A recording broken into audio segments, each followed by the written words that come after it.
மக்களே, நகத்தை உத்து பாருங்க. சில மாற்றங்கள்லாம் இந்த நகத்துல இருந்தது அப்படின்னா வரப்போற நோய்க்கான அறிகுறிகளா இருக்கலாம். என்ன நான் சொல்றேன், சேவ் பண்ணி வச்சுக்கோங்க. Number 1, clubbing. நம்மளோட நகத்தோட நடுப்பகுதி கொஞ்சம் தூக்குன மாதிரி உப்புன மாதிரி இருந்ததுன்னா அதுதான் கிளப்பிங்க. அப்படி இருந்தா நம்மளோட ஹார்ட்ல லங்ல ப்ராப்ளம் வர வாய்ப்பு இருக்கு.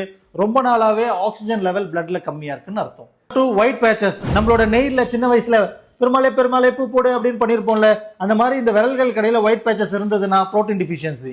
நம்பர் 3, நம்மளோட நகம் ஸ்பூன் மாதிரி இருக்குன்னா அயன் டிஃபிஷியன்சி, அனிமிக்கா இருக்க வாய்ப்பு இருக்கு.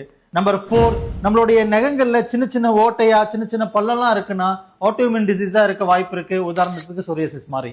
நம்பர் 5, நகங்கள் சின்ன சின்னதா செதில் மாதிரி உரியறது, சின்ன சின்ன நகங்கள்ல எண்டெல்லாம் உடையறது கால்சியம் டிஃபிஷியன்சி இருக்குன்னு அர்த்தம். நம்பர் 6, நம்மளோட நகங்கள்ல சின்ன சின்ன கோடா ரஃப்பா இருக்கு அப்படின்னா நம்ம டீஹைட்ரேட் ஆகும், விட்டமின் B12 டிஃபிஷியன்சி இருக்குன்னு அர்த்தம். நம்பர் 7, ப்ளூவா பர்பிளா இருக்கு அப்படின்னா சிவியர் பிளட் ஃப்ளோல ப்ராப்ளம் இருக்கு, இல்ல லிவர் ப்ராப்ளமா இருக்க வாய்ப்பு இருக்கு. உங்களோட நகத்தை உத்து பாருங்க.